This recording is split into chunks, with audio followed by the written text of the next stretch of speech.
Front, Daniel Jenga, he's been a Mr. Consistency, Mr. Perseverance. Over the last 6 years, he's finished second or third every year. He's hoping to improve on that this year.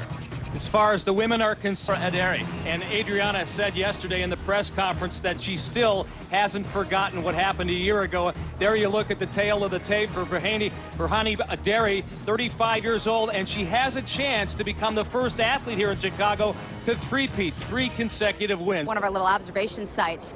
But you can look at current conditions. This more a little inland, 61. It goes ranging from 61 to 63 right now. The humidity about 75%, not only now, but at race time. A light south-southeast wind. We have mostly sunny skies. We will stay dry throughout the race. Not as hot as last year. That is what the good news is. The humidity will be lower. Temperatures will be about. And welcome back to the 31st running of the Bank of America Chicago Marathon. You're looking at live pictures from Sky 5 in Grant Park. And let's send it down to Andrea Metcalf of the NBC5 fitness team. Hi, Andrea. And he's young, and it's his birthday, so he's going to go for a $100,000 payday, perhaps. 24 years old from Kenya, and as you mentioned, young, fast, and a birthday boy. Happy birthday. He was 4th at London just recently, and I think he's riding a really good tide right now. I think he's going to be a guy we definitely see up in the pack. His personal best, 2:06.15, as we turn to William Kipsang. William Kipsang, another very strong runner. He's run 2:05 for the marathon. He won his last race by over a minute again, so he is rolling very well. He's got the 5th fastest time in the world for 2008, and I think he's going to be very solid up there.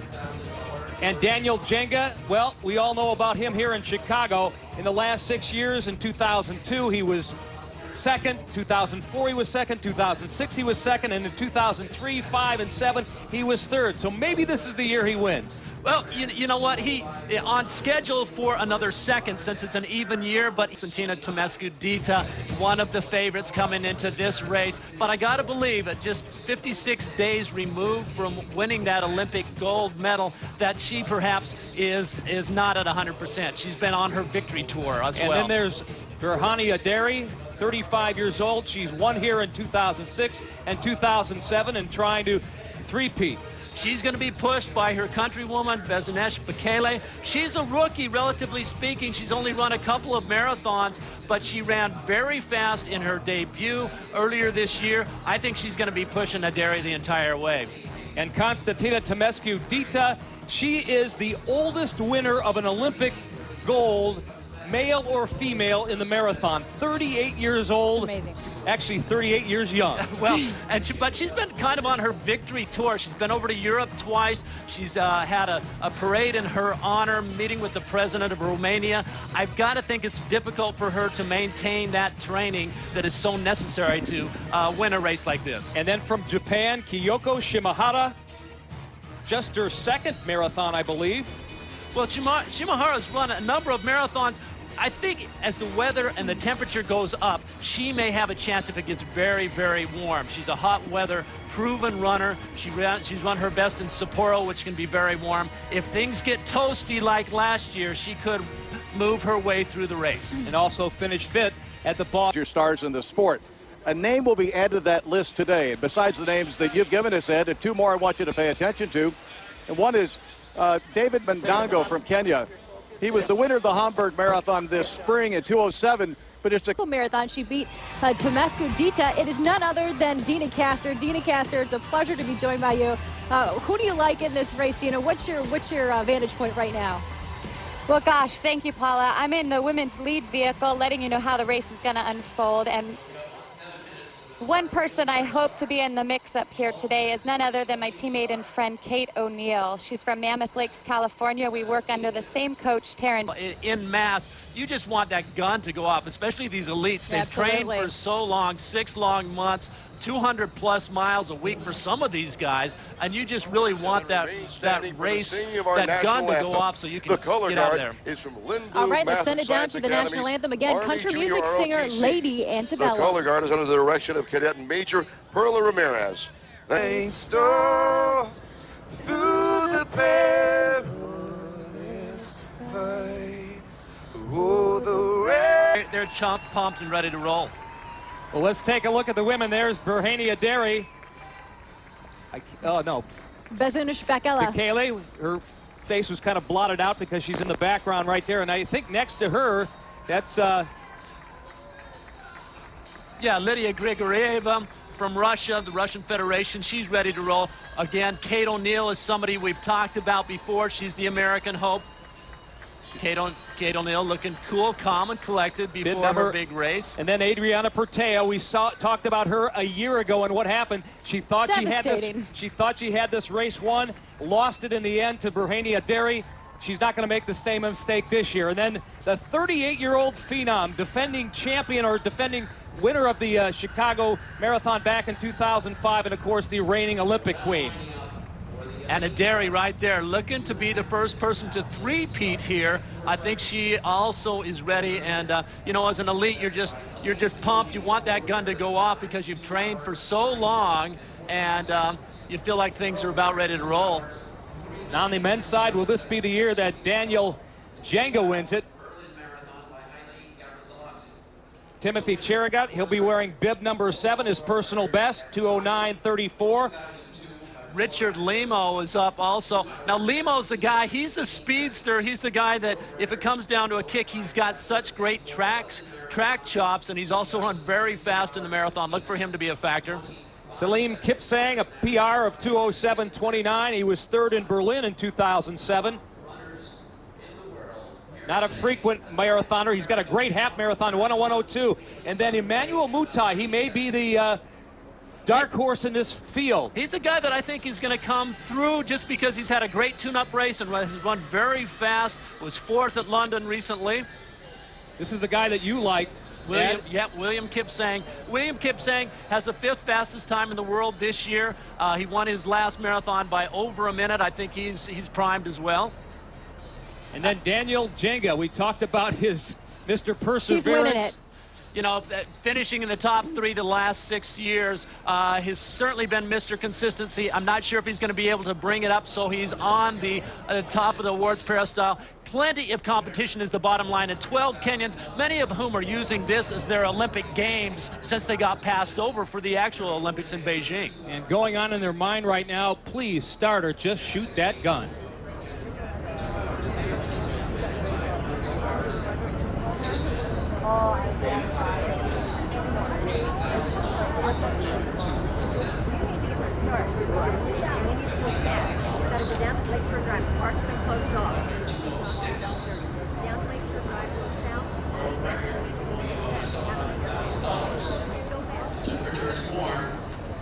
Competition likely to be strategic.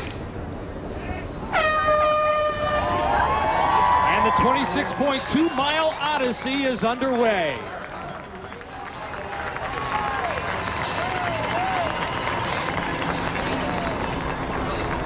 And the question now, who will exhibit the most fortitude, the most fitness, and the most fearlessness? Now, I've got to ask you guys now, just because I'm a novice here. Now, this is the first time that the elite masses, men and women, have started prior, not the elite masses, but the elite men and women have started prior to the masses. Why is it? Does it give them any advantage at all? Well, I think it's best for the women just because they get out of the way of a lot of the people that go out too fast and might get in their way. For the elite men, not a big difference because not a whole lot of people are going to be hanging with them anyway, other than occasionally you get the yahoos who are trying to get some camera time who are out there. So this, in a way, is kind of nice for them. They can just get out, really establish their pace. Now, you'll see a couple of runners in white that will be leading the team. Those will be, 2 of them are Boaz Chiboyo and Luke Kipkoske. They are the designated pace setters or rabbits. They are going to go out at a very fast pace to try to jump start this race. They're going to try to go through half marathon in 62 minutes and 40 seconds, which would be on pace for about a 2:05:20 marathon. James Gatanda, was he not a pace setter, I believe as well. back in his second marathon? Yeah. Khalid Kanuchi holds the Chicago Marathon record, 2:05:42, set back in 1999. The world record held by Haile Gebrselassie. He did it in Berlin just recently, 2:03:59. Wow. That's unbelievable. And that is just smoking. It's such a different level than what it used to be. I mean, that's an average of 4 minutes and 44 seconds per mile. You know, that time will, you know, finish in the top 6 in a lot of state meets for the mile in throughout the country. And so these guys now are just taking it to a completely new level. It used to be you'd be a little bit fearful that you might hit the wall out there if you go that fast. But they have it down to such a science now, they can run, you know, very fast the entire way. And great work by our technicians. This looks like it's an infrared camera now. They're actually running through the tunnel underneath Michigan Avenue, or Lower underneath Wacker. Columbus Drive, Lower Wacker. Just amazing that they can sustain this sort of pace over 26 miles. Again, we're waiting for the masses to start at 8 o'clock. Again, a nice international flavor in this 31st running of the Bank of America Chicago Marathon. Over 120 countries are represented, close to 6,000 international runners. As for the masses, 40% of the 45,000 member field will be running a marathon for the very first time. Do you guys remember your very first marathon? Yeah, I do. It wasn't pretty. You know, I came into it as a 10,000-meter track runner, and then I moved up, and I really didn't respect the marathon distance like I should. And I think, unfortunately, that happens for a lot of people, I think, that go into it. But I believe that, particularly in terms of the masses, as long as they start out conservative and keep that adrenaline in check, they're going to have a good day. As far as I'm concerned, I was listed as a one of the fat guys. Okay, Clydesdale. The Clydesdale. No, you're just a power back, Mike. The first time, all you do is you think about finishing, and that's what it's all about. All right, now let's take a look who's leading right now. See one of the Pacers out front. Yeah, it's Luke Kipkoska, and Luke and I shared a train ride in from the airport, and he said he was in great physical condition. He was looking forward to pacing this through. Emmanuel Mutai was right up there. Again, he's one of my pre-race picks. And the women. All the contenders right in place on the women's side. Now, they don't have the advantage of having a pace setter because they have the men that they are kind of keying off of. And so early on, we can see all of our pre-race favorites still right in there in position where they need to be. That's Adriana Pertea on the left of the screen. But all of our invited women running as a pack right now. They have just passed the mile 2 marker. All right, the 31st running of the Bank of America Chicago Marathon in mile point. At this, we're about to, what, 14 minutes into their run? And you see the group of Mutai, Emmanuel Mutai, and David Mondago, who Tony Revis liked a whole lot. He's making his Chicago debut, as is Mutai. They're approaching 5K at this point in time. We'll get a chance to talk to Tony momentarily and see exactly what pace they are on. But it looks as if they've established a good rhythm. They're hitting their first water stop. Now, this can be kind of a treacherous territory here as you're going for your fluid station. The elites have their own bottles, have their own concoctions, that they have their own fluids in, and so they'll go for them, and sometimes in the process they miss their bottles. You can also see that they're sharing the bottles because there's a camaraderie that exists for the athletes. Now, they just passed 5K. It looked like 15 minutes, 15 flat, so that's about 4:50 per mile pace. 2:06:44 unofficially pace that they are on for the marathon. That's a good time. And the man in the middle with the blue singlet at the top, that is David Mondago from Kenya. His PR 2:07:23 that he set in Hamburg earlier this year, making his Chicago debut. Got 5 career marathon wins to his credit. Well, and the thing about Mondago, you know, he ran that 2:07:23 in Hamburg, but as Tony mentioned, that last 3K in Hamburg has a treacherous hill in it, which probably slowed him down by a minute. So he's really more of a 2:06 flat guy. So he's certainly a guy who could factor in prominently. And the fact that you see him up there with the leaders early on is a good sign for him. Is it a good sign considering that it's going to get a little bit warmer today, Ed? Well, but you know, you got to be in it to win it. And so right now you see, you know, 8-10 guys that are running together. Tony, let's go to Tony. Tony Revis, how are things looking out there on the elite men? Very good, Ed. We're on LaSalle, and the problem is that William Kipsang just missed his water bottle at 5K, and he dropped way back, and he's going to take some time to try to get back, but it's a very rich pace right now, 4:50 per mile. 3 minutes per kilometer, as you said, 2:06. And the first half of this course is in town. It's in the shade. It's covered. The second half is open in the sun.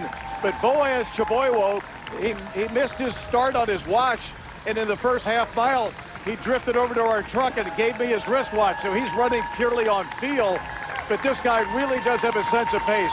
They want to run 62:45 for the first half, 3 minutes per kilometer, 4:50 a mile, and he's right on it. But there will not be many guys left by the time we get to 30 kilometers. This is a very rich pace for a day like this. Tony Revis on the men's lead vehicle as we go to the women's race, and there is Konstantina Temescu-Dita, sort of in that off-color ecru brownish top. Mustard, I'm going with mustard yellow. Mustard yellow. It's beige, gentlemen. Beige, Come on. okay. You know what? You don't know what it says. Just Beige is stop ecru. right now. That's beige. It's neutral.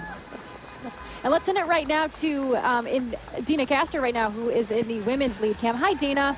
Yeah, is it not clear that Konstantina is in gold and so appropriate as We our finally agreed. yes, our newly crowned gold medalist leading the pack here on. Unlike the men, the pace is very conservative on the women's side. We're going through 3 miles in 14 minutes, so they're running a little more conservatively. The Americans looking very good here. Colleen DeRook is probably our veteran of the group at 44 years old. She holds every U.S. Masters record from 5K to the marathon. Colleen's slipping back a little, and as the women get their bottles, we see a little fumbling going on. But it's a testament to this race that all top three returning women from last year are back. Burhan Adere from Ethiopia, Adriana Pertia from Romania, Kate O'Neill from the USA, and then, of course, our gold medalist, Konstantina Dita, to throw herself in the mix here. The women look comfortable, and it's a big pack here, but I think that's due to the conservative pace. Dina, one question here. You know, in years past, Temescu-Dita's modus operandi was to go out very, very aggressively and just wear these fellow competitors down, but that hasn't been the case of late, and certainly wasn't the case in Beijing. Yeah, I think maybe Konstantina has learned from her victory in Beijing, her gold medal, where she ran a conservative first half. We usually see from her, and especially here in Chicago, she sets a blistering pace. And I think that her gold medal taught her to be conservative in the beginning and to hang back a little and put on a good second showing. All right, Dina, thank you so much. So gold it is. We're about 9. Richard Limo, also alongside them, Moses Arusi. 13 in that lead pack right now. 2 of them Pacers, the more diminutive man, Boaz Cheboyo. But yeah, right now we have all of our favorites that we talked of at the beginning of the show right in there. Arusi certainly a man to be reckoned with, and Mutai is certainly another guy who's always been up there. Tony, who looks good to you in that lead pack? And you know, the guy that's been most aggressive staying with the Pacers most closely is Mutai. Emmanuel Mutai is, when the Pacers have gone out hard, he's been the guy right in the saddle, right on their backside. Richard Limo looks pretty good as well, as does Arusi. We've lost Fujiwara, the Japanese runner, so it's all Kenya all the time. And William Kipsang, who missed his water bottle, stopped and went back for it, made his way back up from the 3rd to the 4th mile very gradually. He didn't panic, and he's now back with this lead pack. So that's a good sign for him. He's got plenty of speed in his legs. When he missed his bottle, more important to get that than to lose contact. He's back with them. And Tony, one other question about Mandago, who you like very, very much. He looks fairly strong right now. You know, the only problem I have with him is he's a big guy. Remember last year, Robert Chariot, you know, a couple of time winner. He was a big man. In the heat, which will be later on, you're looking, Ed can get into this, you're looking for small body mass because that doesn't generate as much heat. Mandago is the biggest man in this pack, and Mutai is really the smallest. That's a big advantage. Ed? As we're looking at it, it looks like they're perspiring pretty heavily for this point of the race. Do you think the heat and humidity is already a factor, Tony? Well, the humidity is actually going down. You know, when we were walking from the hotel to the start line this morning, there was definitely some high humidity in the air. But now, as the day goes on and the sun goes up, yeah, the heat rises, but the humidity is going down. But you're right, they are sweating profusely. But again, not nearly as much as last year. Well, it looks like they're on a very strong pace right now. They're I believe, mile 6 is either approaching or past. Do you have a latest split mark for us, Tony? Yeah, we went through 5 miles in 24 flat. And for the kilometer people out there, 8K in 23:53.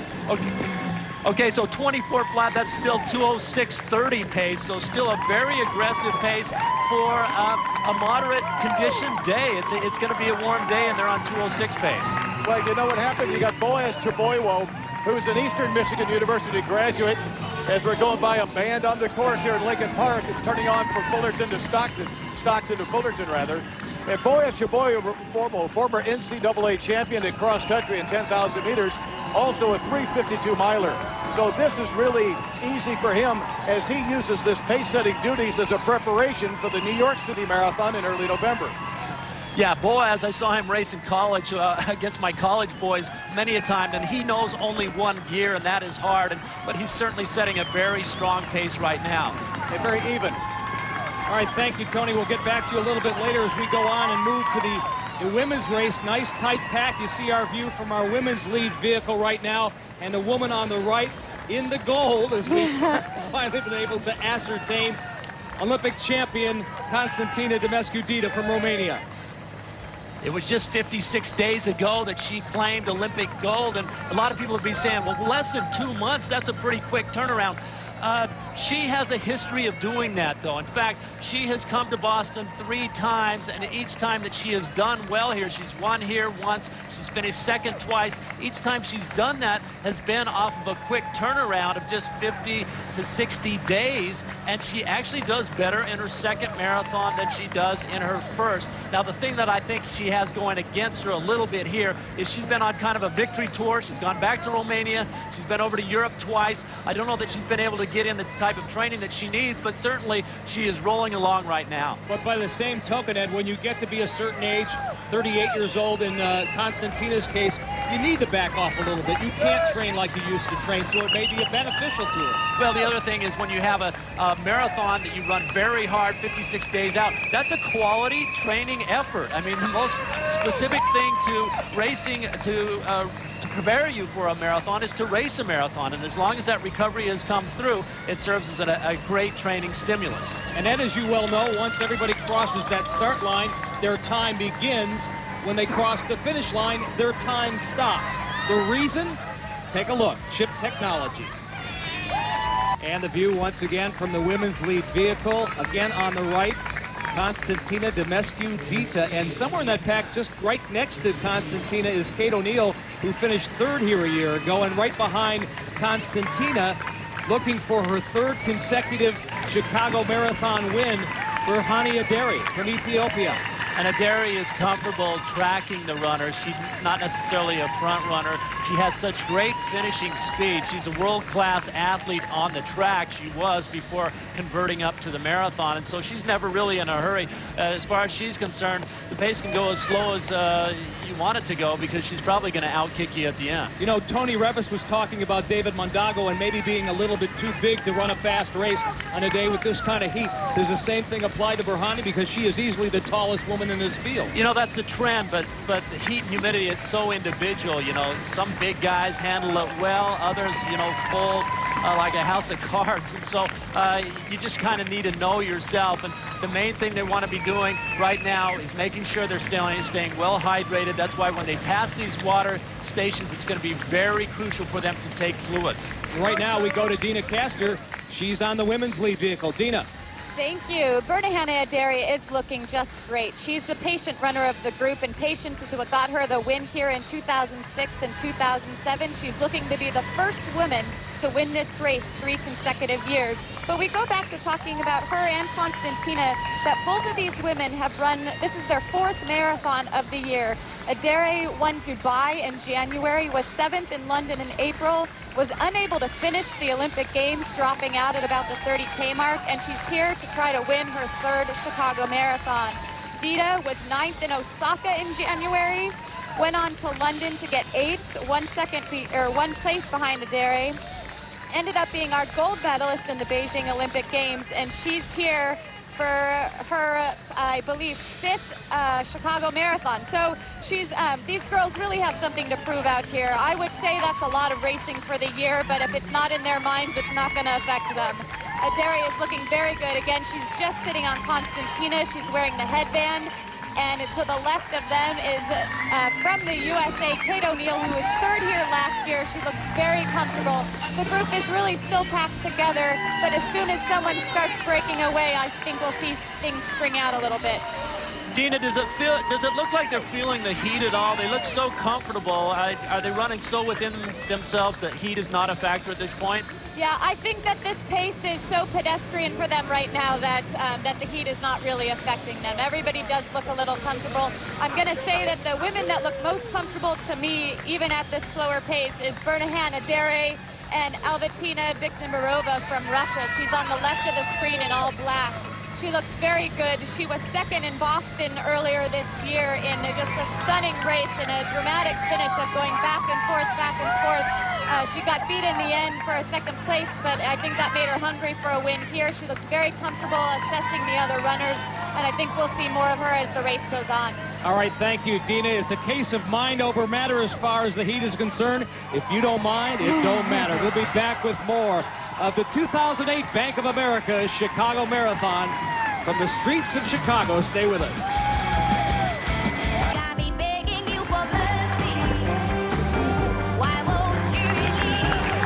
Welcome back to the Bank of America 2008 Chicago Marathon. Alongside Ed Einstone and Paula Ferris, I'm Mike Adamley as we take a look at the view from the men's lead vehicle, William Kipsang, right now in 1st place. Yeah, it's still 8 runners in that lead pack. Emmanuel Mutai again right up there in the lead as well, just off the shoulder of the Rabbits. He's the birthday boy today, celebrating his 24th birthday. What a great way to celebrate with a $100,000 first place check if he's able to hold on. But a lot of racing to go yet as they're just around mile 8 at this point. Emmanuel Mutai right beside him as well. The birthday boy, as we talked about, celebrating his 24th birthday, and wouldn't it be terrific as they approach Lakeview, and that's where our Anna Devlantis is standing by. Yeah, hi, Mike. We just saw... Guess what? The fun is just beginning down in Lakeview as we take a look from the men's lead vehicle. The pack still tightly together. William Kipsang in the middle of it. And making his Chicago debut. And they just passed another fluid station. The guys being very conscientious about getting those fluids. They are definitely feeling the heat at this point in time as the temperature rises into the mid-60s. Kipkoskai, we see Luke Kipkoskai. He's one of the Rabbits along with Chiboyo. But number 3rd, Mandango, he's the runner that's going to actually be finishing the race. The first 2 up front are the pace setters, the guys that are going to establish that early fast pace, which they certainly are doing right now. On pace for about a 2:06 marathon for the man. And as we look at William Kipsang, I misspoke. This is his 2nd appearance here in Chicago in 2005. He finished in 7th place. Excels really at the shorter distances, but he could be a force here today. And they have certainly established a fast rhythm. Their last mile was run in 4:43, which is actually a little bit increase in the tempo. And so despite the warm and the humid conditions, they continue to roll right along. And right off of William Kipsang's left shoulder, right shoulder, and Salim Kipsang's right shoulder is Daniel Jenga. He, of course, 6 top 3 finishes in the last 6 years, but never a first place. Maybe this is the year. Well, you know, and at the press conference, someone was kind of berating him for, what's the deal here? Can't you get it done? Can't you bring it up to the next level? But you got to realize that to finish in the top 3 in a world-class event like this on such a consistent basis is just incredible on his own. But he said, you know what? I'm going to tweak things a little bit. I'm going to take my training from 150 miles a week up to 200+ miles a week now. And so he's tried to tweak it a little bit. We'll see if that has the type of reward that he is hoping for. Tony, as you're looking at the guys right now, what are the latest splits that we've heard, and who's looking good to you? Well, Ed, one thing I want to mention and just congratulate the city of Chicago, because the fans It's a great day for spectators, first of all, but they have come out. We happen to hit one pocket where they're not here, but here's another huge pocket of people, and they're really screaming for this 10-man pack. But, you know, Mutai is right up there with Boaz, the pacer. Mandongo right with him. William Kipsang, Richard Limo. We've lost two more guys. Joseph Shirley is gone, and Moses Arusi is gone. And now Boaz Chaboyo telling the crowd just to settle down just a little bit. To be honest with you, Ed, the pace is just a little bit quick. The last 5 miles have all been under 450. I mean, 447, 448, but that 1 extra second per mile over distance is going to start to tell, especially when the heat starts to rise. And we've already lost Luke Kipkoskai. Our other pacer is now dropping back with Timothy Charagot, the 2004 Boston Marathon champion. So I'm looking at a pace and a pack which looks more like 18 miles than it does 42 minutes into the race. Which is interesting if you want to talk about records. In 1999, I should say, the Chicago Marathon record set by the great Khalid Kanuchi from Morocco, 2:05:42. You know, and that's a pace of about 4:48 per mile. But remember, that was on a day when the average temperature was about 40 degrees. And we're looking, probably average temperature is going to be in the mid to high 60s here. So for them to be going out this fast is a little bit breakneck speed given the conditions and given the field. Meanwhile, back to the women, a relatively slow pace for them, but that is by design. And in that pack, that lead pack, Kate O'Neill from the USA, who was third here a year ago. Yeah, they haven't really lost anybody out of that yet. Kate O'Neill still firmly in place with the leaders, and Pertea, who looked like she was going to win it last year, finishing second. Rolling along, all our favorites still in place there.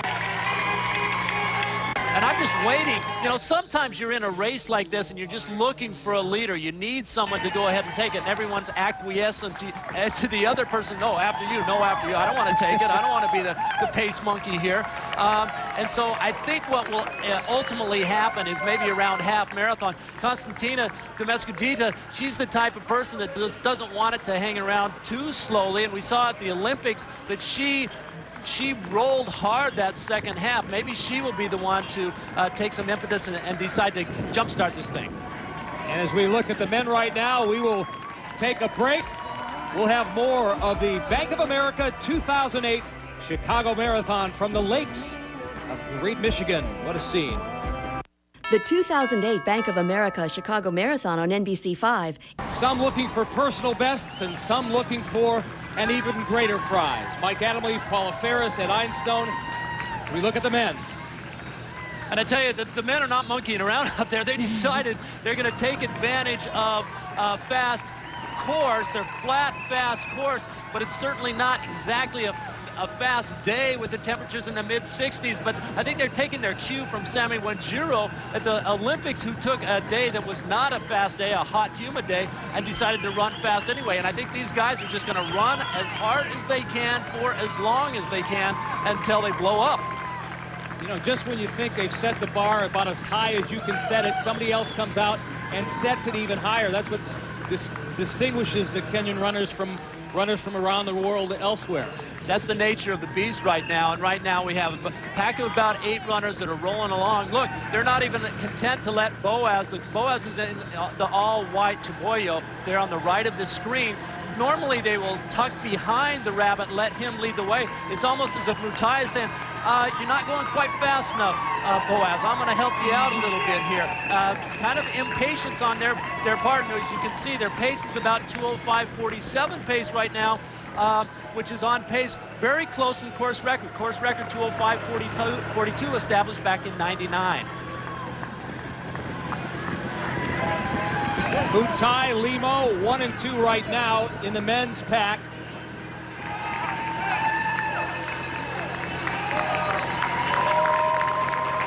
Limo, a personal best of 2:06:45, making his Chicago debut. And Limo, he has the best track chops of any of these guys. He's run under 13 minutes for 5K, under 27 minutes for 10,000 meters. So this pace even though it's fairly aggressive at 4:45, 4:46 per mile. Feels very comfortable for him because it's running so much slower than his all-out pace right now. He doesn't have a lot of experience to take from because this is just his third marathon, which is kind of amazing. But I guess you have to start somewhere, huh? Well, you know, and he's already shown that he can run very fast. He's run 2:06 in Amsterdam in 2007. 2008, he ran 2:08 in Rotterdam, which I think was probably a little disappointing for him, and so he'd like to improve on that right now.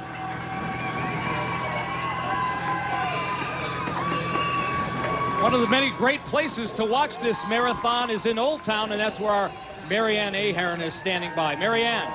In her very first marathon, but of course here they come. Let's take a look at those elite athlete runners as they pass through in Old Town. It is quite a spot here. It is where the comedy clubs meet the coffee shops. And if you have ever been to this historic neighborhood, you will remember. At the men's leader right now, that is Emmanuel Mutai. And let's go to the man in our lead vehicle. He has got great perspective on this race. Tony Revis, what's your sense of what's going on right now? Well, they're making a hash of this. This whole race has exploded.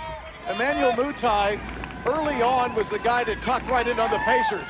Both our Pacers are gone. The pace way too hot for them. Daniel Jenga's string of seconds and thirds is gone.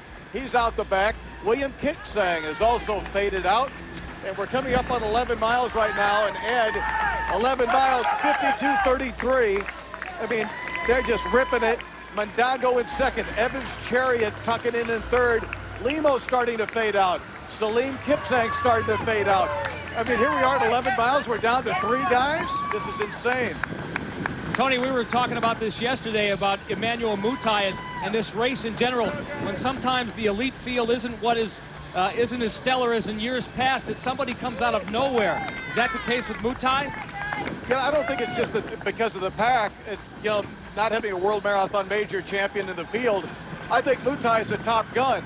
I think he would have been there if they put him in Beijing. He would have been right up there. If you would have put him in any world marathon major, he's ready to step up. Like we said in the open, we've seen Canucci come into Chicago and become a world beater. We saw Steve Jones set the world record in 1984. Well, today we were going to discover a new star. I'm not saying it's Mutai, it's just possibly Mutai, because right now Mutai, Evans Chariot, William and Salim Kipsang and Limo, except for Chariot, those guys, 3 out of the 5 guys are training partners. But Limo's starting to fade, Salim Kipsang trying to hold on, and Mondago. So it's all strung out. This looks like it's 23 miles, not 11 miles. All right, thanks, Tony. We'll check in with you later. Great stuff as always. Emmanuel Mutai in the lead, right behind him, David Mondago, both from Kenya, and we'll be back with more of the Bank of America 2008 Chicago Marathon. Welcome back to the Bank of America 2008 Chicago Marathon, and we look at the women's lead pack right there. Among them, Olympic champion Konstantina Demescu-Dita, 38 years old, and a completely different race here between the men and women, Ed. It's a tale of 2 races. On the men's side, they've thrown caution to the wind. They said, the heck with it, we're going to run fast, even though it's 65 degrees. On the women's, they're being much more patient. You often say with the marathon, it's patience followed by destruction. If you're impatient, then it's self-destruction. And the women are showing a lot of patience right here. We have literally all the contenders still running together. Their last mile was 5:45 pace, which puts them on about 2:30, 2:31 pace, which I think for this quality field is a little too conservative. They need a leader. They need someone to take it out a little bit harder. Paula Radcliffe, in case you're wondering, holds the Chicago record 2:17.18 set back in 2002. So indeed, this pace much, much slower. And of course, there isn't anybody the caliber of Paula Radcliffe in this race right now. Adriana Pertea from Romania. Let's go back to last year. She had the race won, and then all of a sudden, she never saw Verhania Derry come up and snatch victory. Especially the last meters, that was very painful. I just remember, waving to the crowd and smiling to them, and just seeing in my right, this girl flying by me, couple of meters before the finish line. It was just unbelievable. Well, and you know, Adriana got done with that race, which you would think would be just a tremendous accomplishment, getting second in a World Marathon Major. But she said she had trouble sleeping for the 2 months after, because just seeing Berhane sprint by her there at the end was just heartbreaking for her. Well, Berhane was way off to Adriana's right as she was turning around and high-fiving the fans. She completely lost sight of Aderi. Right now, let's go to our women's lead vehicle and Dina Castor. Dina. All right, we're still waiting for a leader to draw some things out here and spread this field apart. But right now, Constantina Dita from Romania, our gold medalist, is leading. We already had a tribute to Adriana Pertia, also from Romania. Both of these women are living and training in Colorado, so they are made of America as we see it. Adriana Pertia went to University of Texas El Paso and is now living and training in Fort Collins. Her husband Jeremy helps her train by riding the bike next to her and giving her fluids. She has some things to redeem from her last year's performance. She's on a vengeance here, and it's written all over her face. She's pretty determined. I have to say that American Paige Higgins has made herself known up here in the front. She's been in the lead for most of this slow race, but she has a 1:14 half marathon best and ran Chicago last year. She was 7th in 2:40, so probably ready to run a little faster and get a taste of the victory podium. Constantina Dita is still looking strong and good. She has something to prove out here. She's really liked her fame here in Chicago. She was running on the waterfront earlier this week and welcomed the people along the lake, yelling for her, "Go Constantina," or "Welcome back to Chicago." She let it be known that this is her place. She said in a press conference this week that if Chicago won the 2016 Olympic bid, she would be back to run again. I think that would make her 44 years old. This Olympics in Beijing, she was 38 years old to become the oldest marathon medalist. So she's making old-timers look good. Age is no excuse out here. She's definitely getting finer with age. And if the organizing committee, the selection committee of the 2016 games is watching this, Chicago is putting on quite a show. The other Olympic cities in the hunt for gaining this Olympic bid are Madrid, Rio de Janeiro, and Tokyo. And I will say Chicago is really making a showing for itself today.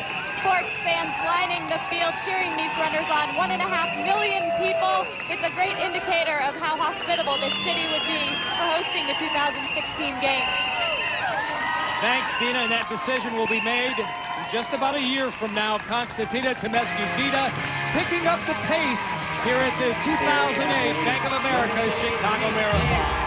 Olympic gold medalist Constantina. The men have just passed the halfway mark, 13.1 miles, and we go to Charlie Wojciechowski, who's at the halfway point. Charlie. Well, Mike, it was a very exciting scene as the elite runners passed us here at Old St. Patrick's Church. We had two cheering sections going, one on one side of the street for the Bank of America, the other on the... Charlie, that sounds like a great mass to go to, and let's go back to the men's race. Emmanuel Mutai, David Mondago, Evans Chariot, 1, 2, 3. They pulled away from the pack, and at the halfway point, Ed, they are crazy fast. Well, you know what? They went through 1:02.25. That's 2:04.50 pace. That's rarefied air that they are entering right there, because there's only one man, Haile Gebrselassie, who has run faster than that time before, and I do not believe that this is that type of day to run that fast. So maybe a bit suicidal perhaps to run that fast for the first half, but these guys sometimes only know one gear. Mutai certainly looks great, and I like Chariot. Again, Evans Chariot was one of the guys before the race I said was a dark horse, just because he has run so fast at the half marathon. He's run under 60 minutes 3 times for the half marathon, and so this pace is still feeling very comfortable for him. The problem is when you run this fast this early on this hot of a day, you're depleting your fuel, and you're also running into some heat-related issues where the body core temperature is going to start climbing. Well, our Tony Revis can see them up close and in person. Tony, what's your sense of what's going on right now? These guys are absolutely blistering here. See, Emmanuel Mutai looking over his shoulder, and he sees Evans' chariot. Mondago right off the left shoulder of Mutai. Chariot's been the guy that's just been kind of holding off. He's looking around. I think he probably realizes it's quick as well. I mean, remember, the guy in third place right now, his personal best is 2:09, but he's got the fastest half marathon time. I think he's content just to run behind these guys and let them set the pace, which is a smart move on his part. Evans' chariot, 26 years old. This is his Chicago debut, and this is just his second marathon, as you mentioned, at 59:12 and a half marathon.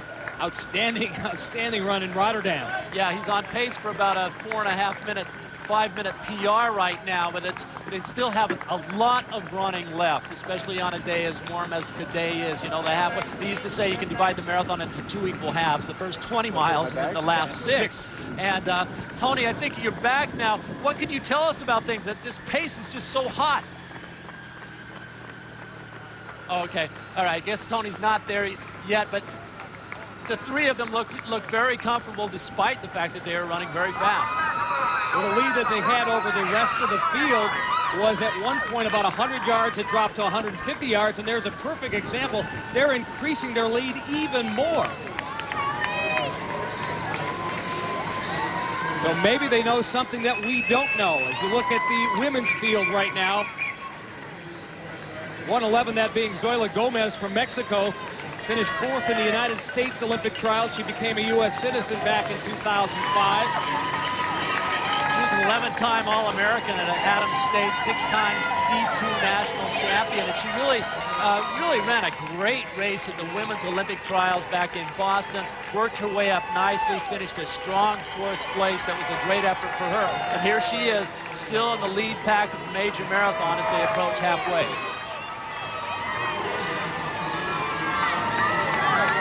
That leader remains Konstantina Temescu-Dita, the Olympic champion. There's a look at Gomez. Right now looking strong, not breathing heavily. Trying to run her race. And what exactly does that mean when it run your race, Ed? Well, normally through your training, you know more or less the time, your goal time that you want to run. And the most efficient way to run a marathon is evenly paced throughout that. That means that you're not going faster and slower with each mile. You're running a very even pace. And so I think Gomez right now is probably news coming in that she was maybe in 2:30 pace. And so she is running her splits accordingly. Now, I don't know that she believed that would put her with the lead pack this late in the race. But that's exactly where she is, because we do not have someone who really wants to take it out and put pace on it right now. And we have a little bit of a breakaway here, and maybe this is finally the leader that we're looking for. I can't quite make out her name as they pass 12. Looks like they just passed the 12-mile mark. We'll try to identify her as soon as she turns this corner here. We'll be able to see her bib number on her back. Is that Bullock? Yes. Dina, what do you see out there? We finally have a leader? Yeah, this breakaway isn't as decisive. I think maybe the girls are thinking on whether or not they want to go with Hood, who's broken away from the rest of the pack. They're making their way up back to her shoulder. But, you know, the U.S. women really have an advantage when the pace is this slow, that Kate O'Neill and Zoila Gomez and Paige Higgins all wanted to run around 2:30 pace, or sub 2:30 pace. And although they're a little bit slower than that right now, this is really a great race for them to be running. Avlatina is looking really good. Avlatina Viktomirova from Russia, she looks very comfortable, has from the very start, and she's making her way back up to the lead right now. She trains in Russia with her counterpart Lydia Grigorieva, also from Russia. They live and train in Chepaskari, but these girls by no means are teaming up together here. They have separate coaches, and they said that when they're running in the same park in their hometown, they even go in opposite directions. So don't expect any of these country members to team up to try to take an advantage over the rest of the field. Now we see the women teaming back up together. They're running back in a pack. Here on the left-hand side of your screen is Bezinesh Vakile. She's the youngster of the group. She's only 25 years old. Her first marathon was earlier this year in Dubai when she was second to Bernahan Adair, who is our two-time reigning champion here. She looks very comfortable. She missed her water bottle at 10K. She was up in the lead with Konstantina Dita, missed her water bottle and fell back to try to get some fluids, but she's back up in the lead now and looking very good. Is it surprising to you that the women are content to let it go this slow? We see on the men's side they're running under course record pace, yet the women seem to just kind of be waiting and passing these early miles as easily as possible. Yeah, and right now they're all teaming back up after this water bottle station. Again, Bezinesh Vakile missing her water bottle. I guess that shows what experience can do for you. So she's having a tough time out here, but she'll work through it, and I think Bezinesh Vakile or Worknech Tola is going to share her water with her. That's pretty nice. Well, the women are approaching the halfway point. We'll see how they fare as they pass that. The skyline of Chicago, it's a beautiful view facing forward as they're running toward it, but it's also hazy. The sun is high in the sky. And as we said earlier, this whole second half of this course does not have the shade that the first half has, and it's beginning to look like Emmanuel Mutai may pay for some of that extraordinarily fast running from miles 8 through 12. Even their 14th mile, Ed, was 4:39. That went through halfway, I thought you saw, in 1:02.26. That's 30 seconds faster than the 99 course record pace. So this could easily be a death march late in the day, and I could well say that this might be a day to try to win this race from behind, but there is nobody behind. And the guys that went, everyone who was in the race went out with the pack. So they all faded. Nobody decided to go easy at the beginning so they could come through. So you'd still think that the winner may be coming back from this particular pack. Well, who do you think is going to suffer the least from it going out that hard? Do you think a guy like Chariot, who has a good half marathon, or Mandongo, who has the experience? Well, I would think that Chariot, he's a newcomer, he's a smaller man again. He was the one that was trying, he's putting more water over his head. He's taking fluids more assiduously than the other two guys, especially Mutai. So I think he's more critically aware of what the weather can do in the second half. But Mandongo still looks very, very good. And the thing about Mandongo is that, you know, he had a fairly long career that didn't really do much. And then 2 years ago, he ran a 2:08. And that was the first time he showed the ability to run fast. And then this year in Hamburg, he showed he had the ability to be one of the best. And his coach said today he wants to show that he is one of the best. So he's on a very confident ladder coming into this race. But Chariot's run 2 minutes faster at the half marathon just a couple of weeks ago than even Mutai. And I think Mutai really did some aggressive pace running, which is going to come down to haunt him later on. Well, and all three of them came through the half in 1:02.26, like you said. You know, I don't know that any of them can survive that blistering first half, can they? Well, no.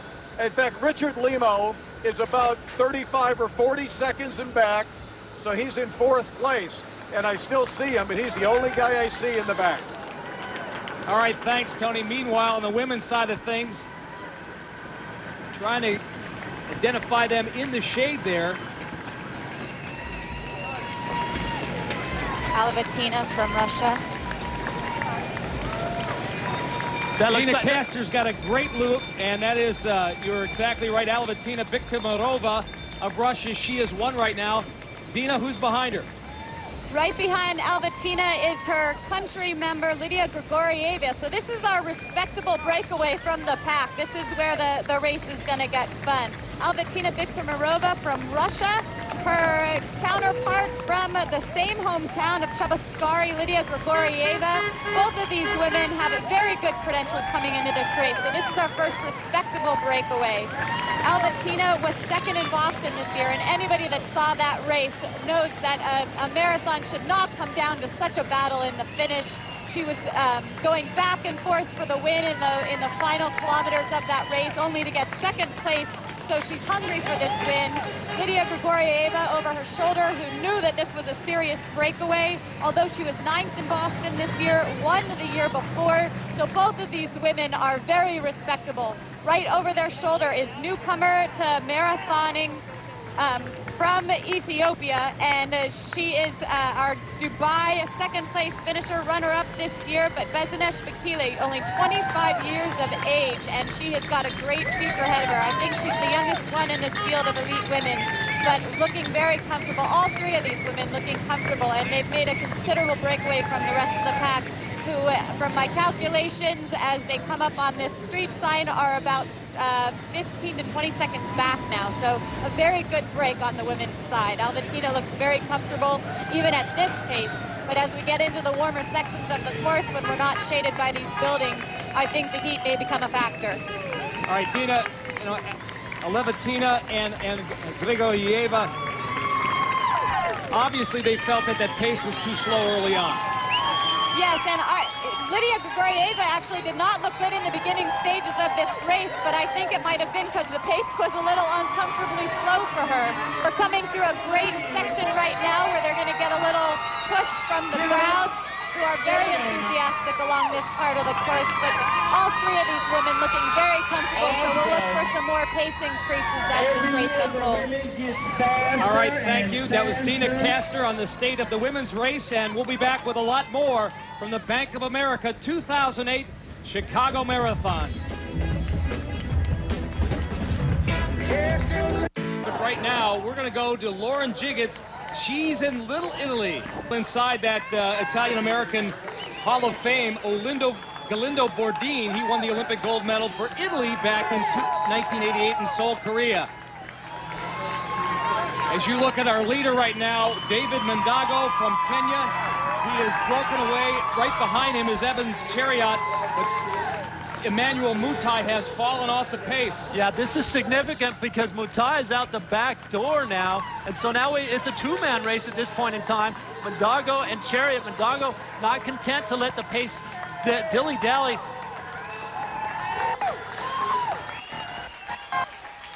Second place come through yet, so he did much of that on his own as well. That's how dominant he has been in this sport. Meanwhile, look at Evans Chariot, and right beside him, David Mandago, the taller of the two gentlemen.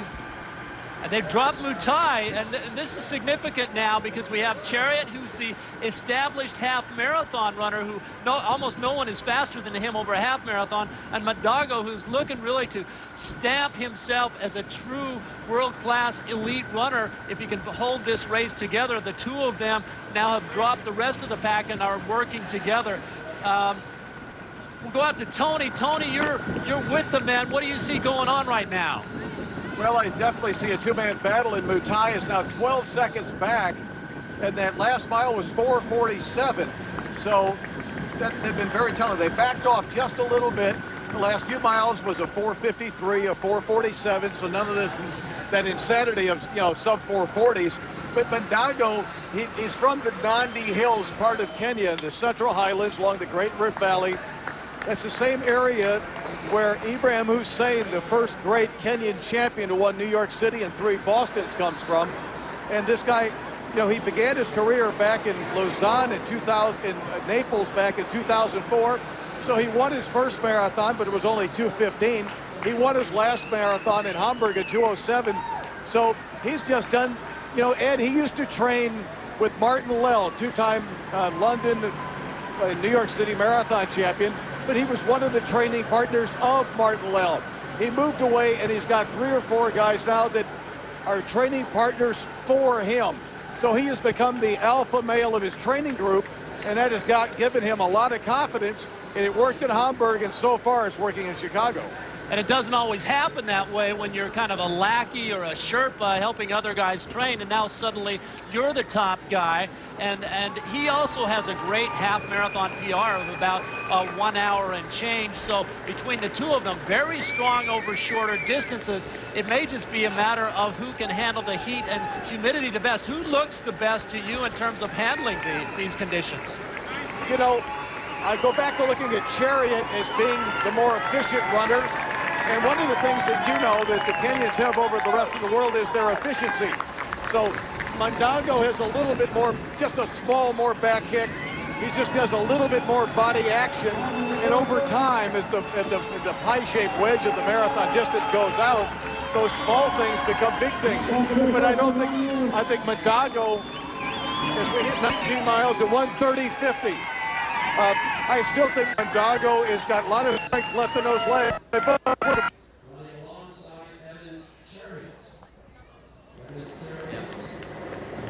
And a look at the women's leader right now. That is Viktomarova. No, I believe that is Lydia Grigoryeva. Well, the two of them are running together, and I think it's Viktomarova up in the lead. And this is not an uncommon position for her. She likes to push the pace. We saw her at Boston where she finished second in a close sprint finish for first. We saw her take control of the race and be the person to push the pace. She likes to be up in the lead, and I think Grigoryeva right now is content to run right behind her. 2 miles ahead of them is the Pilsen neighborhood, and that's where Matt Rodewall is standing by. Matt. Mike, it's a noisy will be cramming through this narrow stretch here on 18th Street, and you can see one of the aid stations as the amateurs start to come through. It's going to get interesting to see how everybody goes for their water. But as we take a look at the two-man team coming through Pilsen, they know they're having a good time. Let's take a closer look at Pilsen.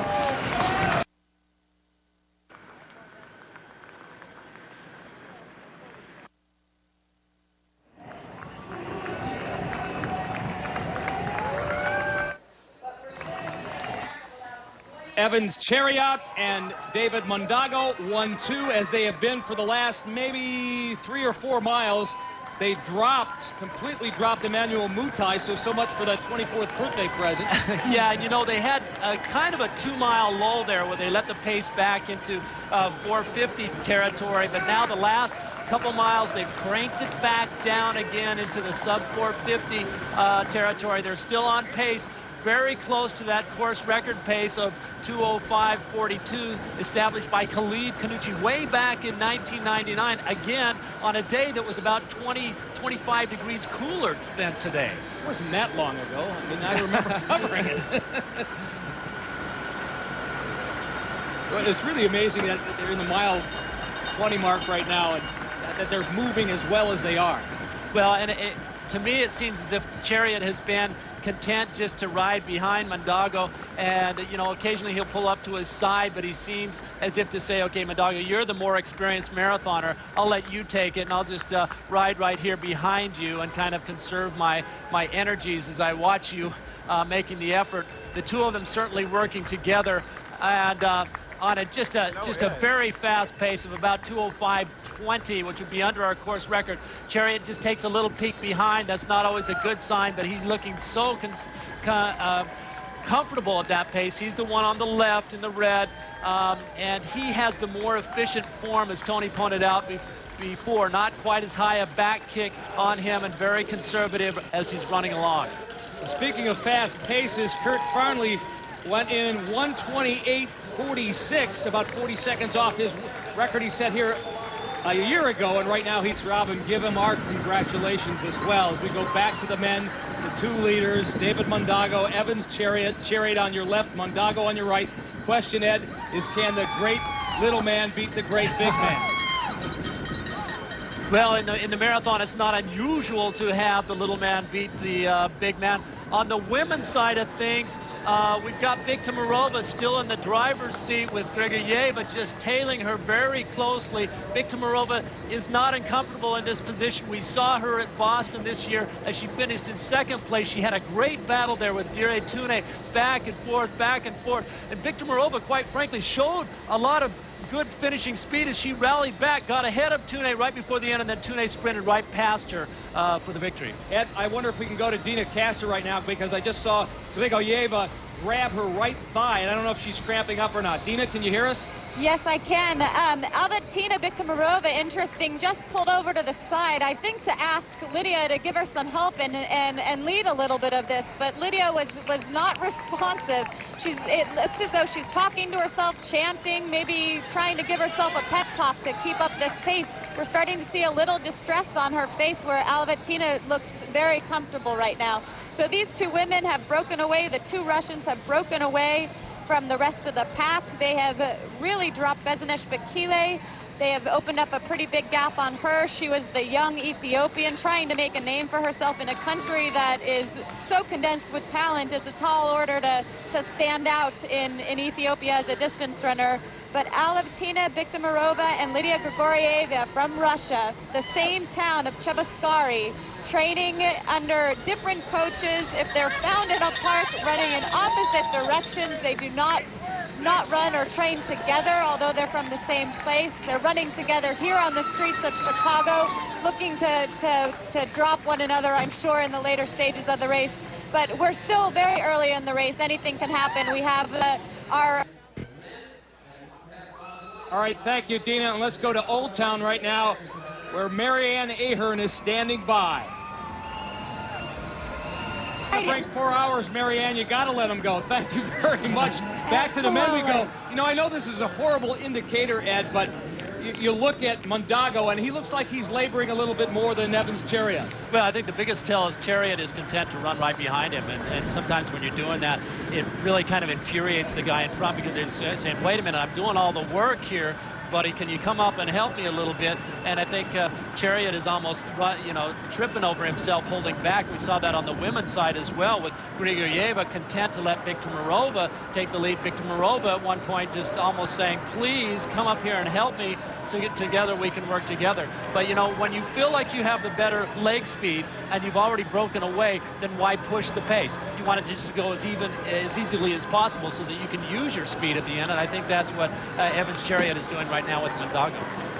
Now the question is, can they handle the pace, keep up this pace? Evans Chariot and David. And welcome back to the 2008 Bank of America Chicago Marathon. You're looking at the finish line, and right now the elite men are about 4 miles away. That's about 23 minutes. You've seen Evans Chariot and David Mondago battling back and forth 1 and 2. So again, these guys will be crossing the finish line in just about 23 minutes. It definitely has started warming up here. It's about 70 degrees, up from about 61, I believe, earlier at the beginning of race time. We will be checking in with Nisita Kwan a little bit later. Again, it's Evans Chariot and David Mondago battling 1 and 2.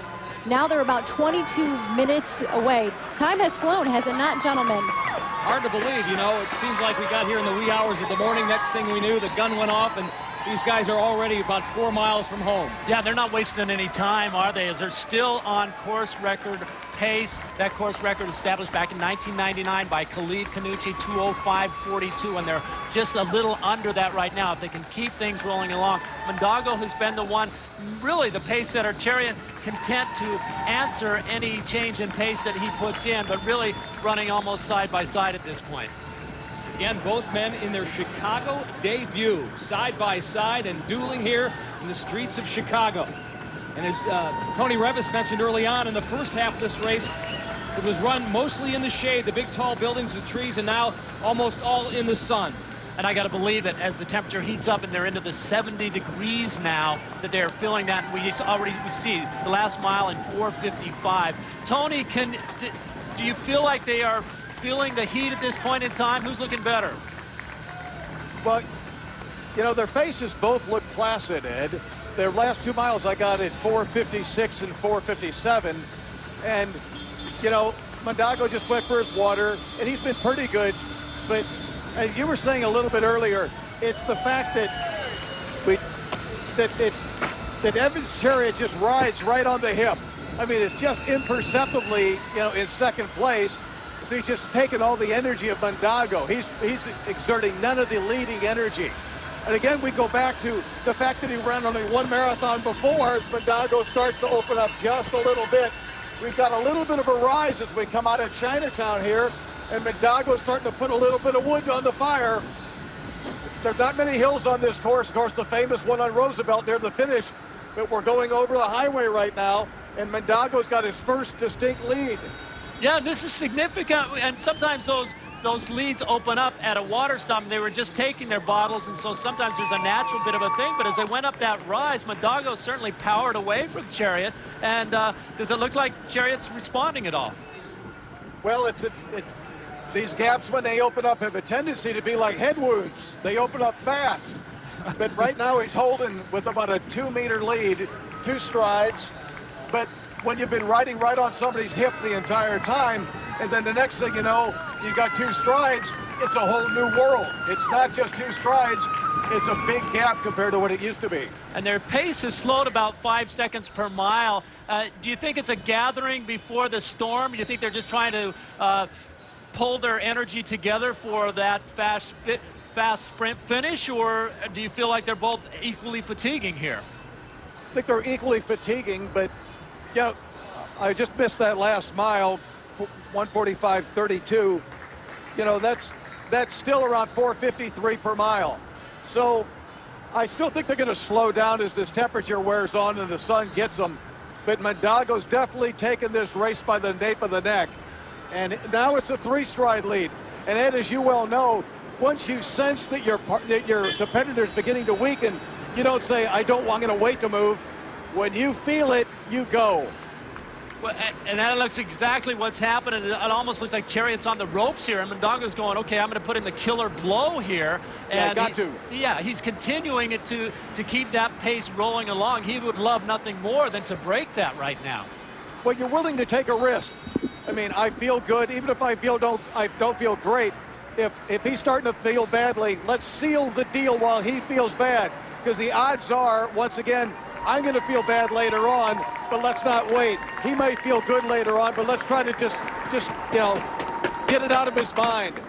And I think that's what they're trying to do. It's 4 steps now, and it's growing slightly with every stride. And you can't see Chariot's face, but he's got a bit of a grimace on as he's really kind of going to the arms, trying to keep that gap from opening up anymore. And I think Mondago can you know, taste the blood in the water. He's wanting to go for the kill right now. Yeah, the crowds are big. We're right alongside the highway, so there's a lot of noise. At 36 kilometers, we just passed 36K, so we've got 6 kilometers to go, a little over 3.5 miles. So there's a lot of noise, and so it's hard for Mondago probably to hear anything. He can't hear Chariot, so he's in his own world, and he's just trying to put in as much of a move as he can without getting too aggressive. And sometimes when you're hurting, Tony, I think you see Chariot going to the water now, and you're just looking for some sort of aid at any point in time. He's pouring that water over his head, trying to find some more energy to come back and respond to this surge. Yeah, but as you were saying, we're in front of him now. Mondago's face looks, he's inside, he's internal focused, and the grimace is starting to spread on the face of Evans Chariot. This could be the move that wins the 2008 Bank of America Chicago Marathon. Thanks, Tony. Will Evans Chariot be able to mount a charge against David Mondago? We'll find out as the 2008 Bank of America Chicago Marathon continues in a moment. The 2008 Bank of America Chicago Marathon on NBC5. Well, the men's race is not over yet. Earlier you saw Evans Chariot drop about 10 yards behind David Mondago, but now Chariot has made that lead a lot shorter, and he's back on the shoulder of Mondago. You know, they made a sweeping left turn, and just after that turn, it was if Chariot realized that it was now or never. He literally put his head down, and he sprinted for about 50 meters and closed that gap right up. Tremendous outburst of energy, and I think he got back in the windscreen of Mondago, and now he's looking like he's found new life. On the women's side, Lydia Grigoreva in the red and blue, and right behind her, Alevtina Viktorova is right by her side, and we go to Dina Castor, who's in the lead women's vehicle. They are waging quite a war, Dina. The Russians are putting on quite a show. It is definitely heating up out here on the course. I'm starting to see a lot of sweat forming on these ladies' pretty faces, and they not only took their special fluids at 30K, but they've grabbed some water in between. So they're trying to beat the heat out here, just like the masses will be a little bit later on. They're not really picking up the pace at all. They are on about a 2:29 marathon pace. So we'd like to see them make a more substantial move so we can get a faster time in here, but that's not what this is about. They're competing for the first place prize of $100,000, and to get a little sense of what these women are earning it for, Alaptina Viktomarova in the black uniform, black top and black shorts. She is helping put her sister through school with that money. So it always goes towards a good cause, whether you're running for one of the various charities or you're helping put a sister through school. So these women have a lot on the line besides the pride that comes with winning the Bank of America Chicago Marathon. Well, Dina, we saw Grigorieva refusing to take the lead from Viktomarova earlier. Now we see her coming up on her shoulder and now taking the lead. What do you think has changed in Grigorieva's mind? At this point in the race, you try to read the ladies' faces, and Lydia Grigorieva, who is in the red, white, and blue, not to be confused with the U.S. colors, Lydia definitely looks like she has a little bit more strain on her face. You can see the scowl on her forehead, and Alaptina Viktomarova looks a bit more comfortable, but it's Lydia looking in a little more distress that's pushing the pace. So there's no doubt that these women are extraordinarily tough. They're well-rounded. They have both been successful in pushing and running by themselves in races or fighting to the finish. So we haven't seen the best out of these ladies yet. There's more to come. It's definitely going to be a battle of iron wills. Thank you, Dina. We'll check in with you later as Viktomarova has taken the lead over Grigorieva. And, you know, Grigorieva is really an established veteran on the track, and she's been in the Olympics 2 times. She's got a bronze medal from the European Championships at 10,000 meters just recently, and has about a 2-minute PR. She's run 2 minutes faster than Viktomarova over 10,000 meters. So one would think she would be content just to kind of hold back and use her sprint at the end. But I was very impressed with Viktomarova's sprint at Boston. She showed that she's no slouch in the sprinting department either. And I think Grigorieva has that fresh in her memory and is trying to open up a gap right now. Right now, that gap about 2 or 3 body lengths. As we go back to the men here and look at them side by side. On the left, David Mondago. On the right, Evans Chariot. You know, we were about ready to stick a fork in Evans Chariot earlier because he was dropping back, and never say die in this event. He put his head down. He closed the gap. Tony, did you see when Chariot closed that gap back up to Mondago? Who looks good now? A little bit better. Mondago's face is starting to show the signs of corruption that the marathon does create. They do have a couple of guys on bicycles on the sidewalk who are from Kenya who are screaming their heads off at them. You can probably see it in our side shot here. They're wearing Kenyan colors and they're just right alongside. But I think Mondago's got to tell himself, I opened up a bit of a gap on an overpass. What looms ahead is that overpass on Roosevelt, where we have seen so much action in the past on this Chicago course. But now Chariot has got a 1/2 a stride lead. Now Chariot's in front. And Mondago is starting to lose. He's starting to lose it just a little bit. I think the heat is and the early pace is telling on both men. 24 miles, 1:55.23. So, you know, that now Chariot is starting to open up. They passed that, they've just under 5 minutes for that mile, Ed, but now Mondago's left shoulder's dipping, his arms are crossed, his head is tilted down to look at the road, it's not even looking at a Chariot. And now the tempo's increased, and the efficient man is now gone to the front. Thanks, Tony. Thank you, Tony. And let's take a look at the women's race. And the break has been made by Lydia Grigorieva. She is putting the pedal to the metal, and she has opened up a huge lead over Viktomarova, and this looks like Lydia has done it right now. Yeah, it's as if the men and the women decided at the same time, let's put this race out of question. And Grigorieva before was just biding her time, almost tripping over herself, staying behind Viktomarova, refusing to take the lead. She's finally taken the lead now, and she has dropped the hammer and opened up an expansive lead over second place right now. She is churning for that $100,000 payday right now. Well, we thought Evans Chariot was done. His race was over, but it is not, nor is it over for the women. We'll find out the exciting finish to the Chicago Marathon after this. And Kenya's Evans Chariot has just pulled away from his countryman David Mondago. Chariot is approaching the stretch run. He is at mile 25. We could be seeing a Chicago Marathon record. Let's send it over to Ginger Z with a update on the weather. Hi, Ginger. Good news here in the weather department, Paula. Last year at this time exactly, it was 80 degrees. Right now, it is 70 degrees here at the finish line, and the humidity is about 40% less than it was last year. So conditions still not ideal. I've been hearing that the runners are starting to feel the heat slowing down, and I think the non-elite runners will probably suffer more from that. Again, high this afternoon will make it to 81 degrees, but right now we are in the lower 70s. It'll quickly get into the mid 70s by the end of this race, and again hit 81 at the end of this day. But humidity is lower. Looks like it shouldn't be as much of an issue. Obviously the race is still going, so almost there. We're going to send it back over to Paula for now. Thanks, Ginger. And gentlemen, Ed Eyestone and Mike Adamley, impressive effort from Evans Chariot. And basically, I mean, this guy is, I don't want to say a novice when it comes to marathon, but he's fairly new to the scene, is he not? Well, it wasn't the same category. He had a 2:09 marathon PR coming into this, and he's looking to improve that by close to 4.5 minutes right now, just running an amazing time. But, you know, in marathoning, as in a lot of things, it's not what you've done, it's what you've done lately. And he's coming off some very fast times at the half marathon. So it was just a matter of time, I think, where he got in the right race, the right conditions, and certainly this has proven true to him. He's right on pace for about 2:06.06, so maybe just off the course record pace, but on a day this warm, that is an outstanding effort.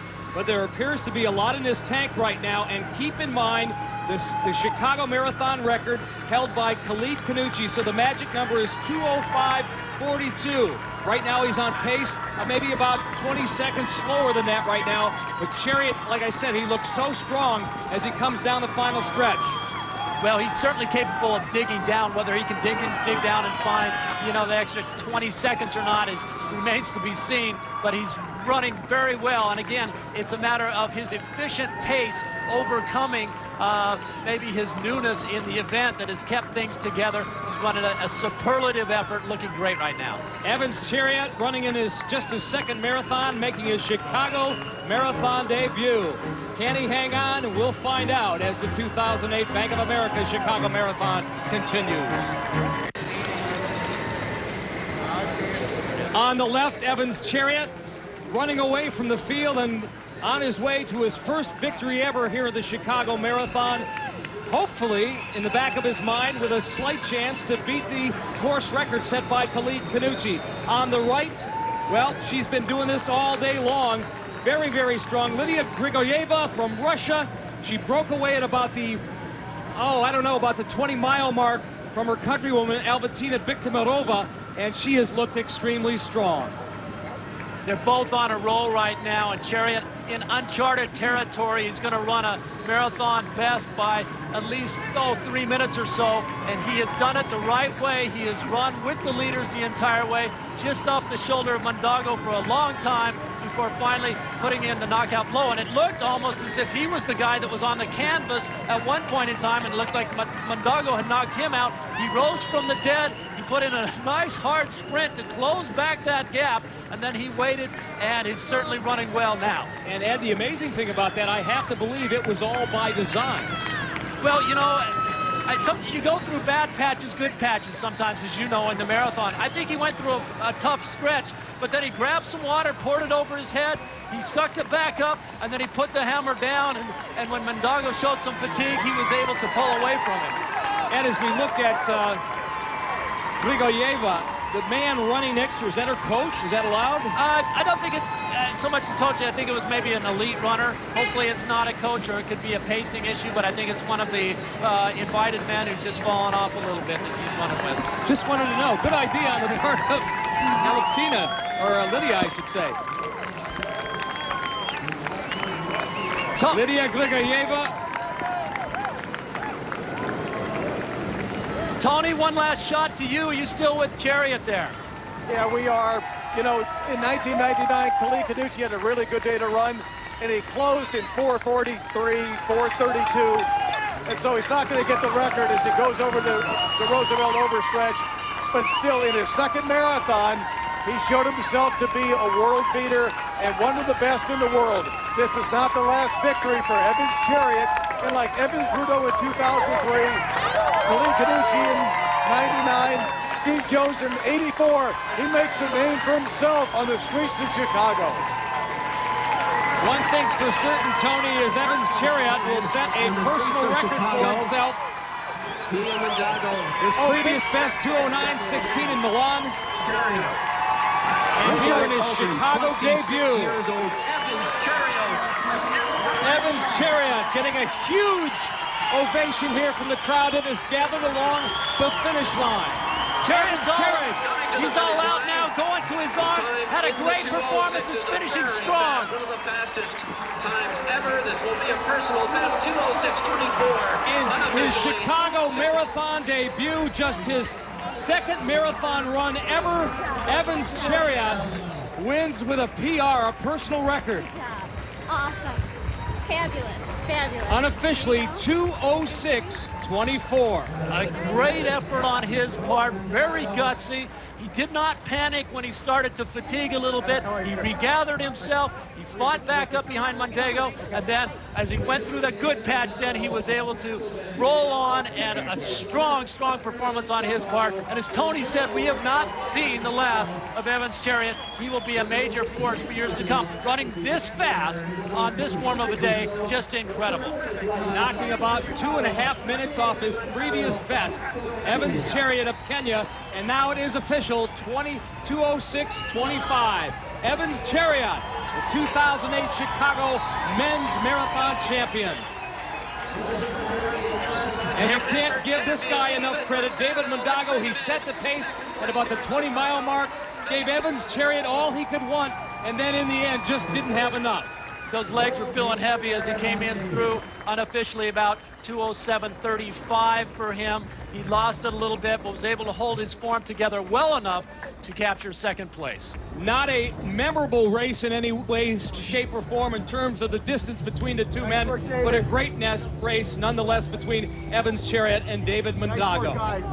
Remember, Chariot comes home with a $100,000 payday for first prize. Second place, Mondago, $55,000. That goes a long way in Kenya. Yeah, it's like generational wealth. They can buy a farm, they buy a gas station. And as we go back to the women's race and a look at Lydia Gregoyeva, who took over about 4 miles ago over her countrywoman, Alevtina Viktimirova.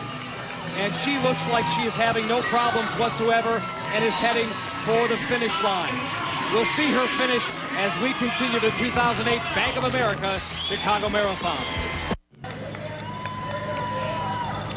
Well, Russia's Lydia Grigorieva is still running. She is leading the women's pack with just about 2 minutes to go at a speed of 2:10.44 right now. That means that Paula Radcliffe of Great Britain, her 2002 Chicago Marathon record, a blazing speed of 2:17.18, looks like that's going to hold on. And Evans Chariot, who just won for the men, besting his personal record by nearly 3 minutes, is standing by with our Rob Elvis at the finish line. Hi, yes, Rob. Evans Chariot joins me now, and I was just telling him, Paula, and we're going to use Faith as a translator, that he should run more marathons. He's 2 for 2, and he has won both of them. Congratulations. Congratulations. Thank you very much, because this is my first time in Chicago, but I win. I can't believe. It is a personal best for you, Evans. You beat your personal best by 3 minutes. Did you know that in those last few miles that you were going to get your personal best? I was no, because I was just behind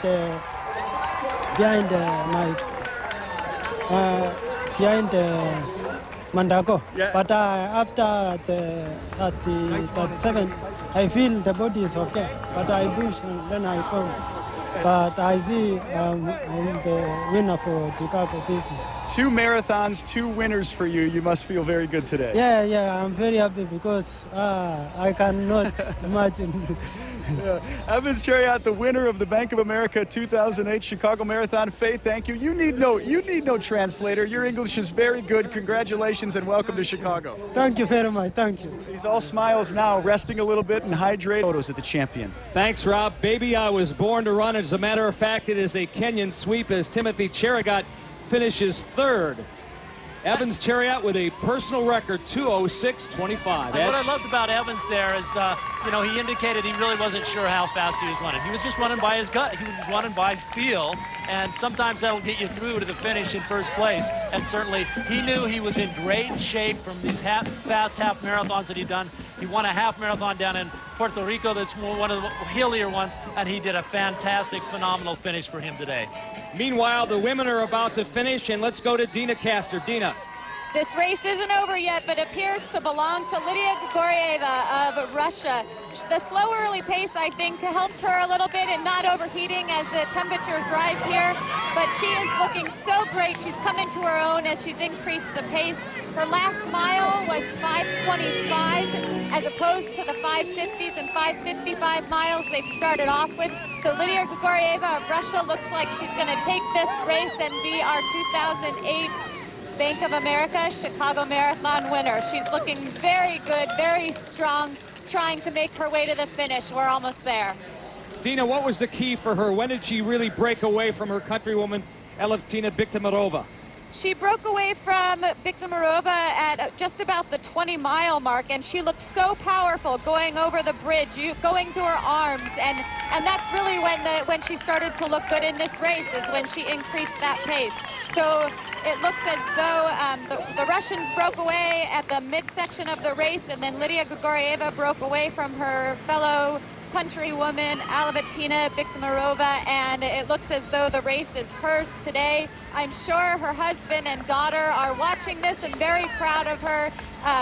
Just a great runner, a very respectable runner. Is that she's won Boston in 2007, was 9th there this year, but looks as though she's got another win under her belt here today. Looking great. Two-time Olympian from Russia. This is her 7th World Marathon Major, and she is going to put this one under her belt just like she did Boston. Lydia Grigorieva heading for home. And we'll take this break before she crosses the finish line. More of the 2008 Bank of America Chicago Marathon. You are looking at Russia's Lydia Grigorieva. She is headed for victory here. Her 8th World Marathon Major title. And she's done it in a very impressive fashion, Ed. Well, she did. And what we saw is her go out. She was content to run behind Biktamirova for a long time, even refusing to take the lead when Biktamirova offered it to her earlier. And then she saw her spot about 20 miles as they were going up a little overpass. She put her strength to use. She powered away, and when she did that, she immediately dropped Biktamirova. And she's got the best feeling in marathoning that there is, and that's to run by yourself over the last 5 miles of a marathon, knowing that you've got the win in your back pocket. Does she know? Has she looked behind her? I've seen her taking little peeks as they go around the turn. I think she feels pretty comfortable. I think she knows as long as she holds it together and keeps from overheating this late in the race that she's got a big payday. The only reason I asked her that was because of Bertea and Aderi last year. Meanwhile, Daniel Jenga from Kenya, who finished in the top 3 the last 6 years, will finish 8th this year. Well, that wasn't the hope, that wasn't a change he was hoping that he would get by upping his mileage. And sometimes when you change things that drastically, upping your mileage from 140 to 200 plus miles per week, you get a negative result. And I'm sure he will consider this a negative result, getting 8th place in 2:18 and change. I should mention also, I believe our first American came through, Mike Renault, in about 2:16:20 back in 6th place.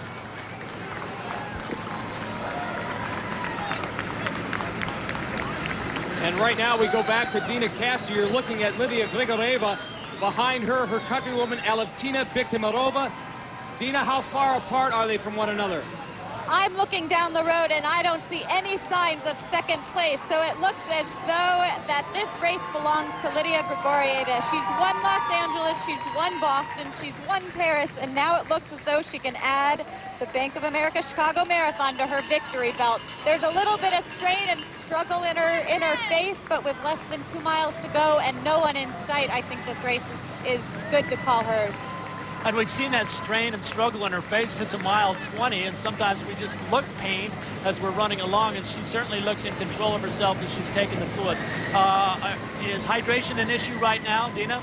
I've actually, when when Lydia won the Los Angeles Marathon, she forwent her fluids at the 35K in order to push forward through the wind, for the win. So right now, hydration, she's getting a little bit extra water as we pass the 40K mark, but I think hydration isn't that important with this little to go. All of her calories and carbohydrates and glycogen stores are from her water bottles and water stops, fluid stations from previous in the race.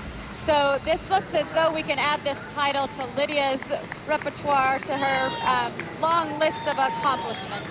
All right, thank you, Dina. And we found out that Alevtina Biktamarova, who was on her side for most of this race, is about a quarter of a mile behind Lydia right now. And so, indeed, this is Lydia Grigorieva's moment of triumph here in Chicago.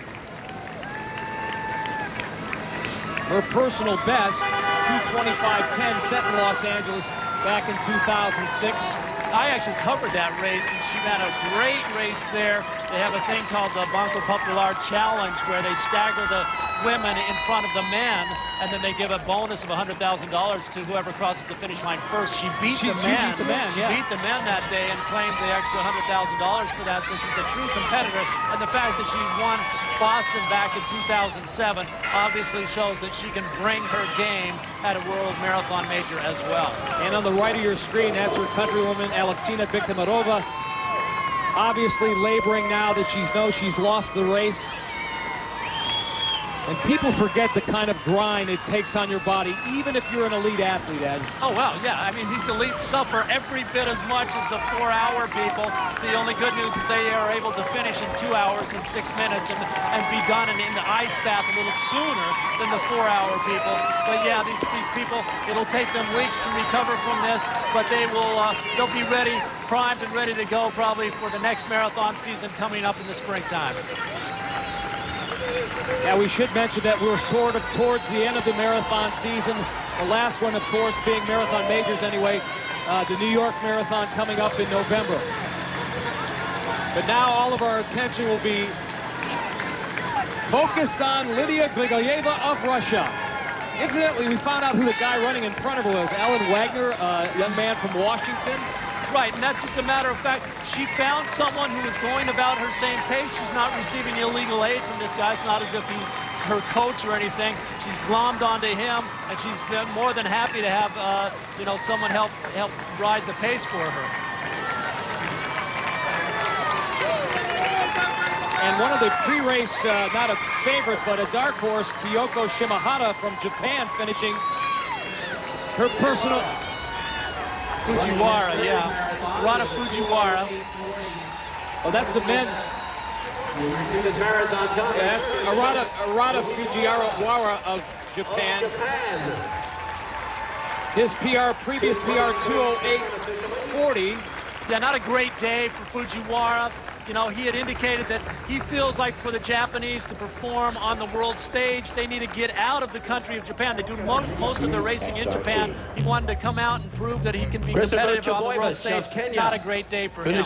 But it's going to eventually be a great day for Fujiwara because his first marathon, 2:38.37, and then in Tokyo he runs a 2:08.40, so he is definitely getting better. Well, hopefully he's not bounced back in the other opposite direction. I'm sure he was hoping for an improvement on his PR, but the day is over. There'll be other races for him in the future. In the women's race, it's going to be a 1-2 Russian finish. Lydia Grigorieva with the lead and heading for home. She will win the Chicago Marathon this year, and behind her, getting in second place, Alevtina Biktamarova. Well, and the women ran more in line with these conditions. They took into consideration the heat, the humidity early on. Quite frankly, they ran kind of pedestrian early on there, and it wasn't until Biktamarova really upped the ante when things started rolling along.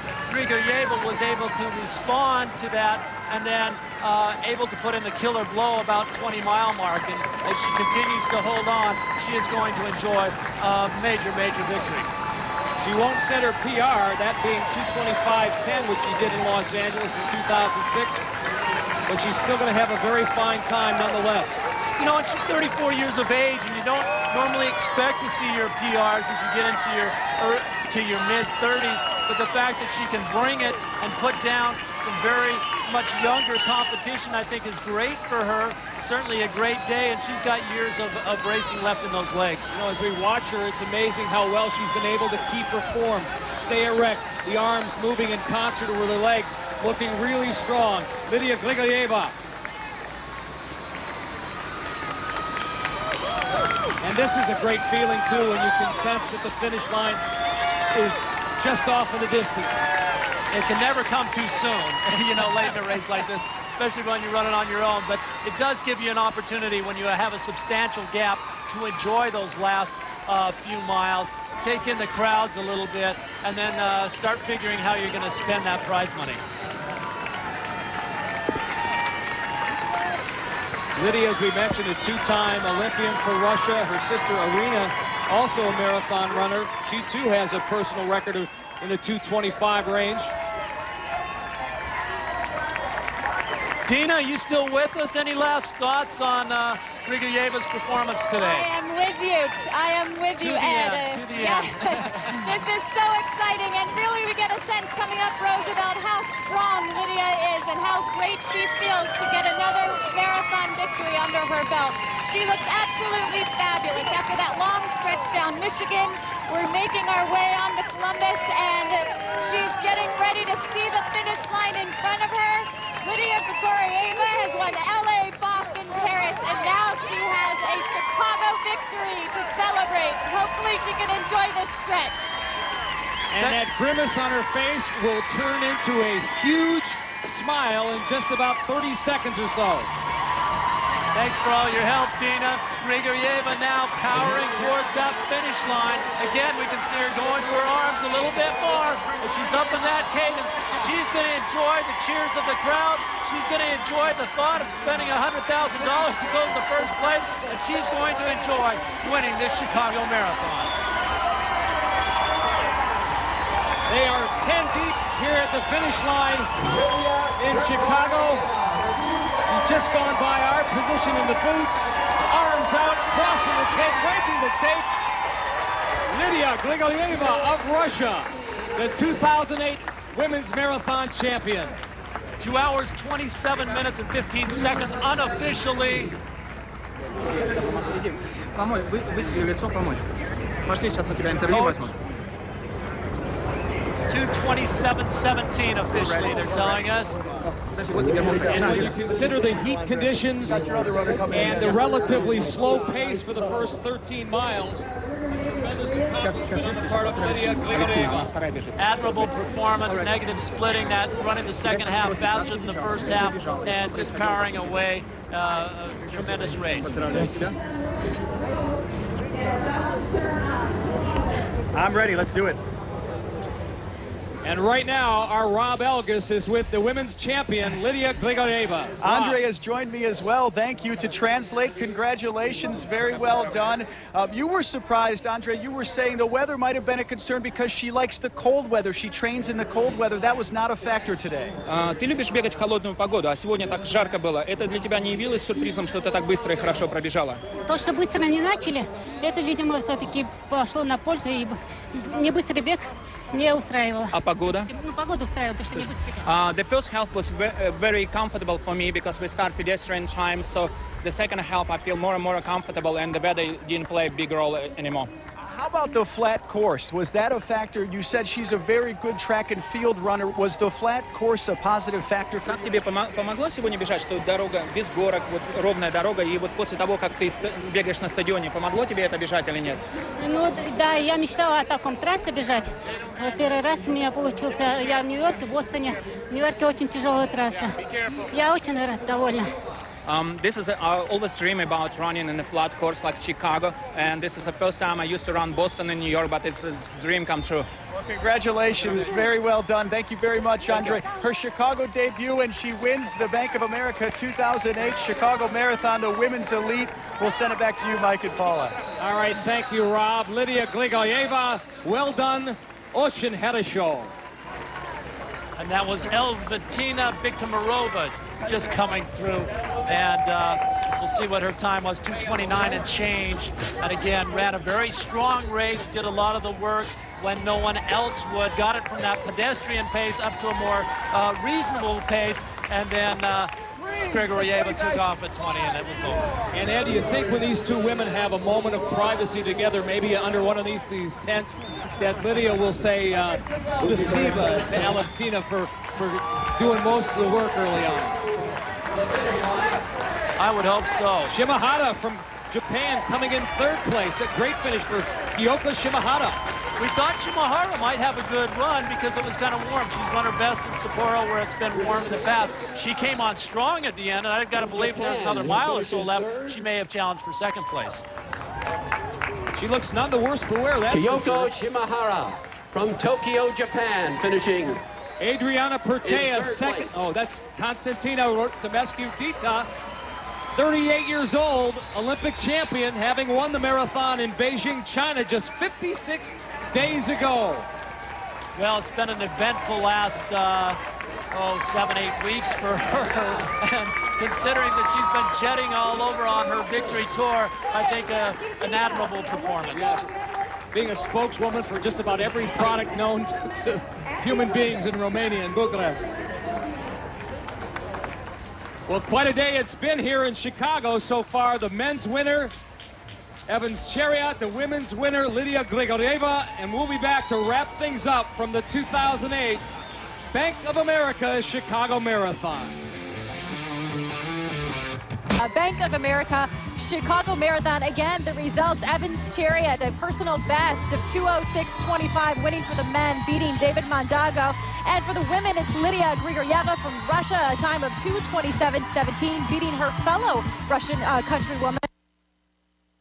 For all of our crew here in Chicago, I'm Paula Ferris, for Mike Adamley and Ed Eyestone. Thanks so much for joining us, and we'll see you next year on the 32nd Bank of America Chicago So long, Marathon. everyone.